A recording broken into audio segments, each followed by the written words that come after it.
तो आज मैं इलेक्ट्रोथर्मल इक्विलिब्रियम करंट डेंसिटी का एक इंपॉर्टेंट टॉपिक डिस्कस कर रहा हूं और इस इलेक्ट्रोथर्मल इक्विलिब्रियम में जूल्स लॉ पर बेस्ड जितने भी फार्मूले मैंने आपको बताए थे V²T/R × 4.2 I²RT/4.2 हीट प्रोड्यूस का फार्मूला P × T/4.2 तमाम फार्मूले लास्ट क्लास में बताए थे। LHS में जूल्स फार्मूले में से कोई एक फार्मूला लेंगे और RHS में हीट एंड थर्मोडायनेमिक्स का एक इंपॉर्टेंट फार्मूला लेंगे, दोनों को कंपेयर करके न्यूमेरिकल बनाएंगे, तो इसको इलेक्ट्रोथर्मल इक्विलिब्रियम के नाम से जानते हैं। ठीक है बच्चों, इस पर जो क्वेश्चन है, एक क्वेश्चन मैं आपको कराता हूं तब क्लियर होगा। क्वेश्चन लिखिए, a coil of resistance 50 ohm, a coil of resistance 50 ohm, a coil of resistance 50 ohm is embedded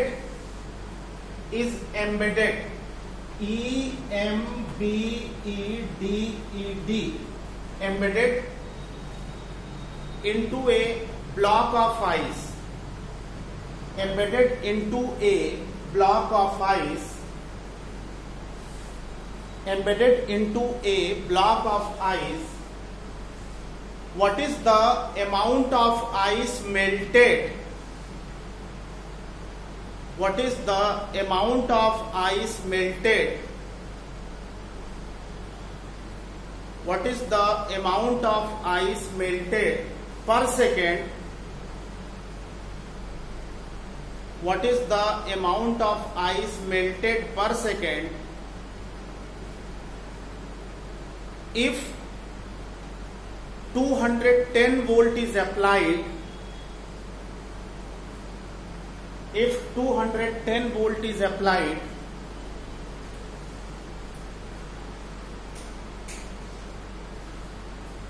if 210 volt is applied across the coil, if 210 volt is applied across the coil,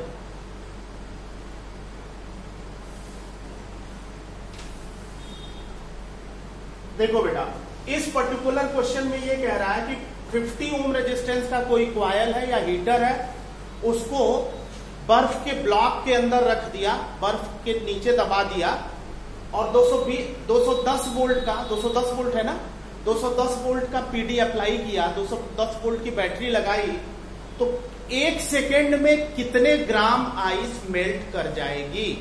तो 10 second में कितने ग्राम melt कर जाएगी? तो 50 second में कितने gram ice melt कर जाएगी?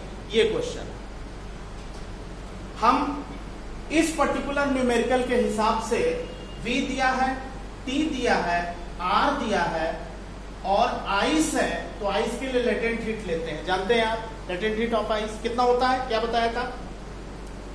आइस का लेटेंट हीट आपको क्या बताया था?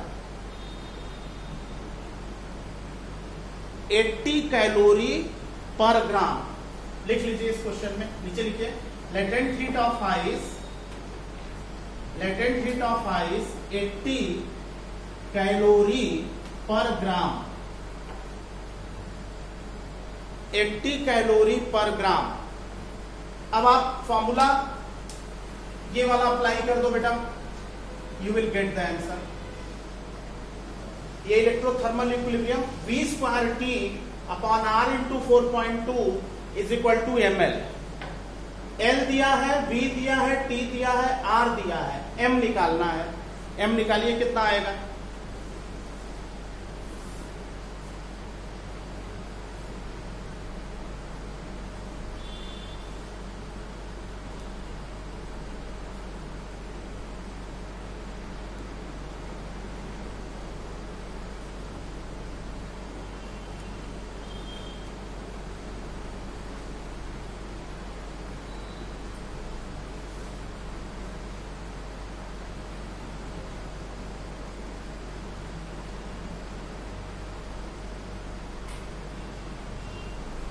कितना आ गया? कितना आया बेटा?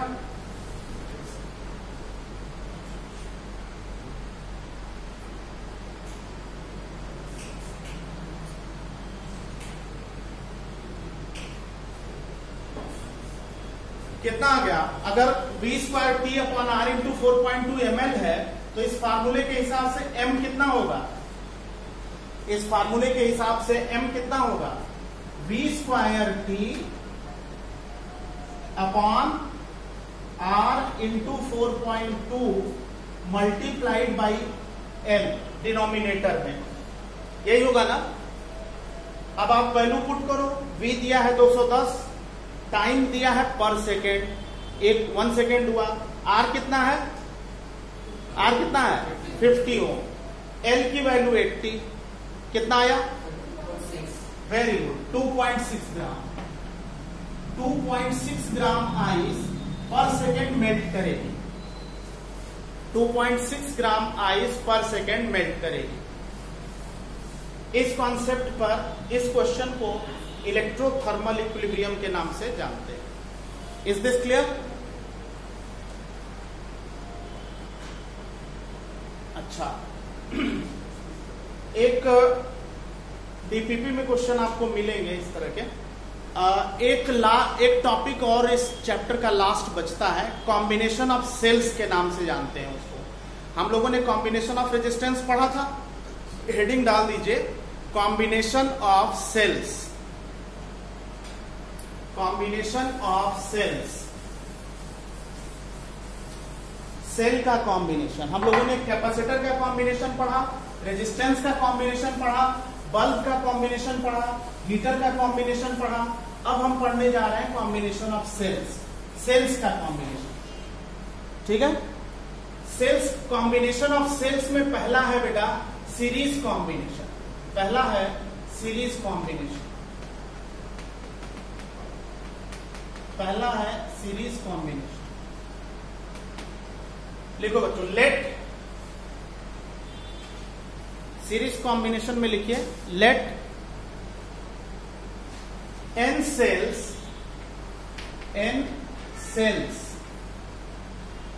let n cells each of EMF capital E, each of EMF capital E and internal resistance small r,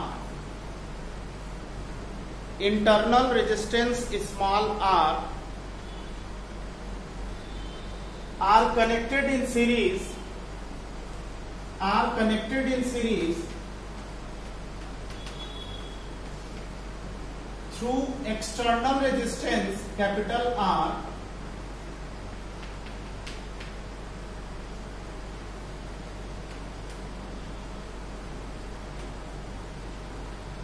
series में n सेल हैं, सीरीज में n सेल लगे हैं, हर सेल का ईएमएफ E है, इंटरनल रेजिस्टेंस स्मॉल r है, ये n cell series में लगे हैं, एक्सटर्नल रेजिस्टेंस कैपिटल R है।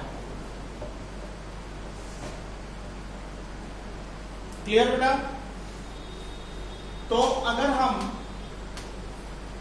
नेट ईएमएफ की बात करें इस सर्किट में, नेट ईएमएफ ऑफ सर्किट कितना होगा, नेट ईएमएफ ऑफ सर्किट होगा, नेट ईएमएफ ऑफ सर्किट होगा N इंटू E। देखो बेटा, E plus E plus E plus E up to N turn, तो टोटल ईएमएफ सर्किट का कितना हो जाएगा, N इंटू E। कोई दिक्कत?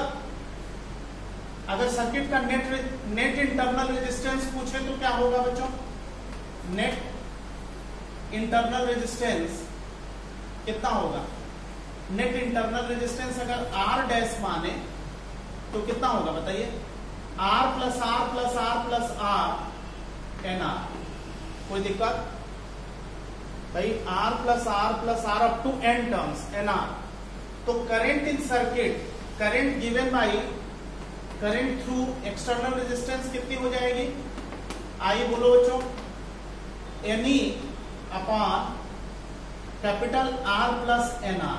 ये फार्मूला मैंने डीसी सर्किट में आपको बताया था, करंट का बताया था ना, करंट का फार्मूला मैंने बताया था E upon R plus R, याद आ रहा है? ये फार्मूला मैं डीसी सर्किट में ईएमएफ वाले टॉपिक में बताया था आपको, I is equal to E upon small R plus capital R बताया था। ईएमएफ हो गया एनी और इंटरनल रेजिस्टेंस हो गया NR. If R much greater than small R then I कितना होगा बच्चों? अगर capital R much greater than NR होगा तो हम एनआर को नेग्लेक्ट कर देंगे। If capital R much greater than small R है तो एनआर को हम नेग्लेक्ट कर देंगे, और एनआर को नेग्लेक्ट कर देंगे तो करंट सर्किट में हो जाएगी NE upon capital are.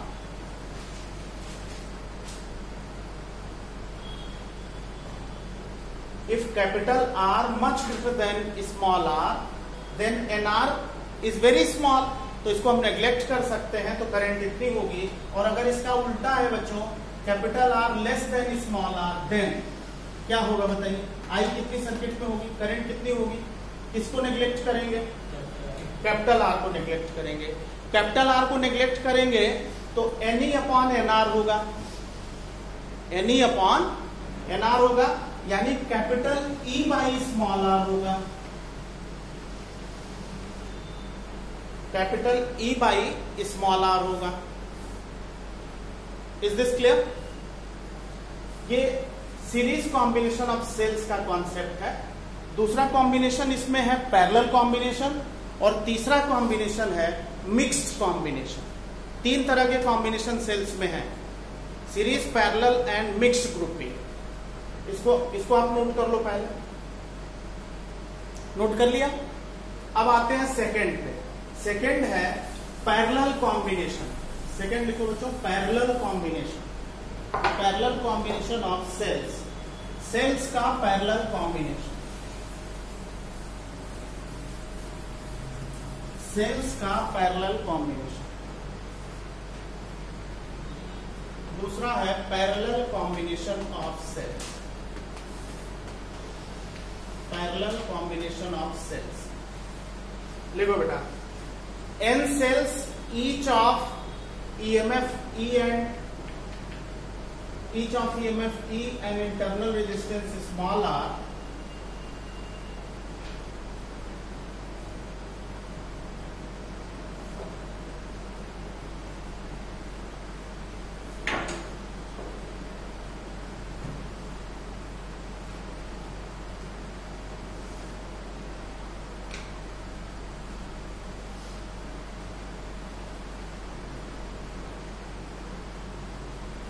each cell of EMF E and internal small r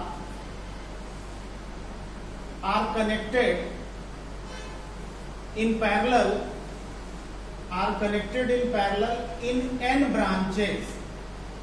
How many branches? N branches. Connected in parallel in n branches through external resistance capital R, through external resistance capital R। n parallel में कितने cell लगे हैं? n cell लगे हैं।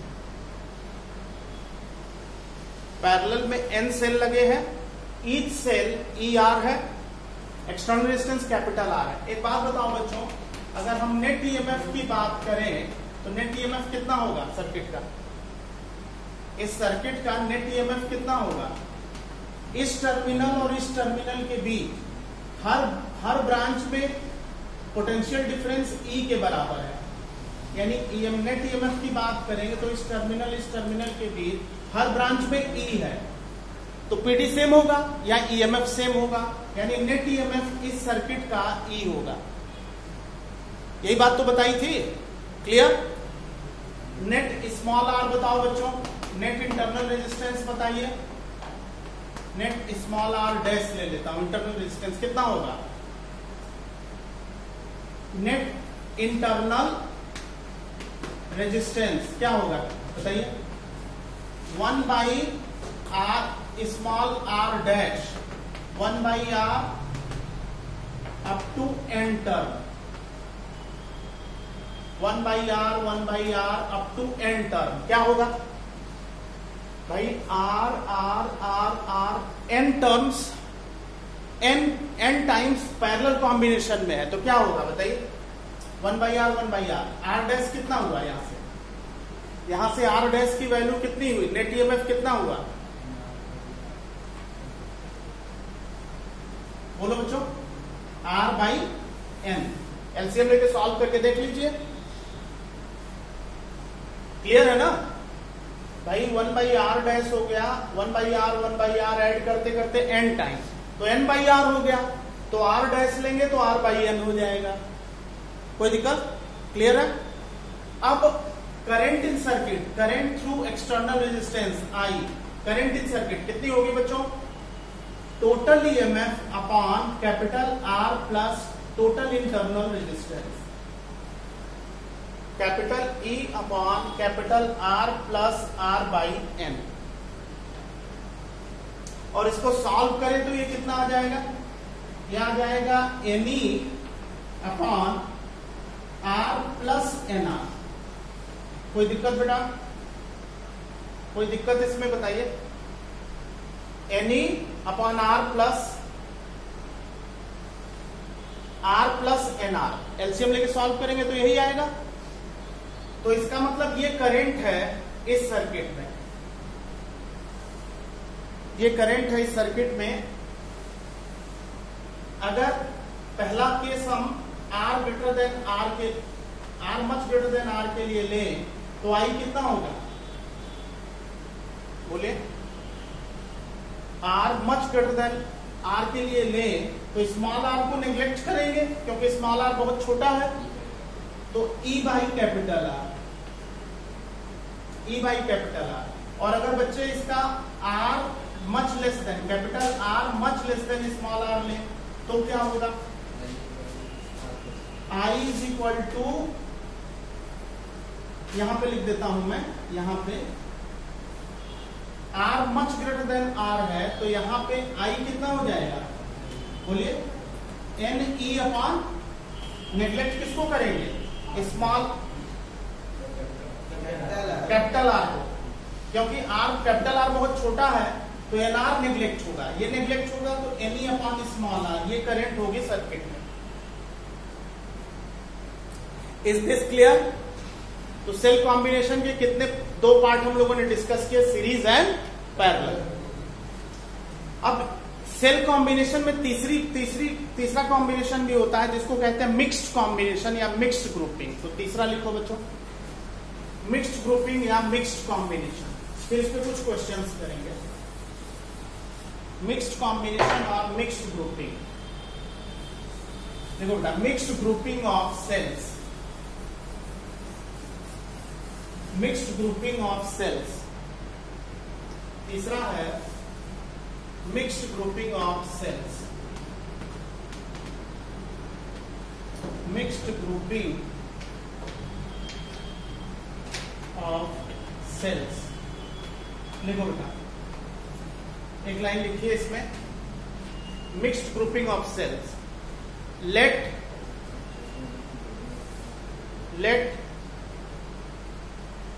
n cells each E comma small r, each E comma small r are connected in series in one row, connected in series in one row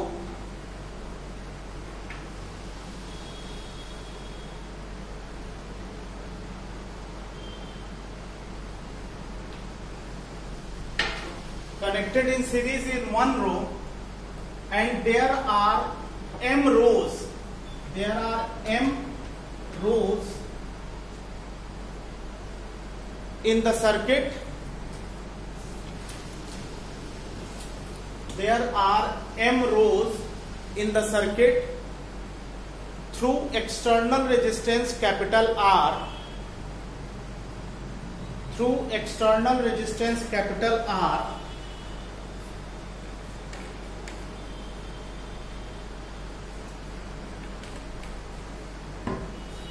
through external resistance capital R।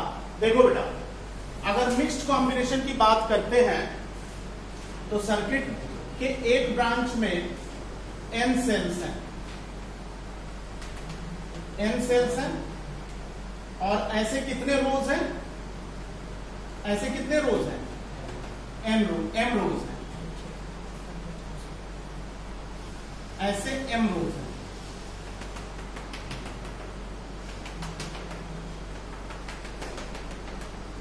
और external resistance जो लगा है वो capital R है, E, R, E, R, E, R, E, R। ऐसे कुल n, ऐसे जो रोज लगे हैं वो n है, जो ऐसे सेल्स हैं वो n है, और कितने रोज हैं इस तरह से वर्टिकल, m है। सिंगल रो में कुल n सेल लगे हैं और इस तरह के कुल m रोज हैं, तो मिक्स्ड कॉम्बिनेशन हो गया।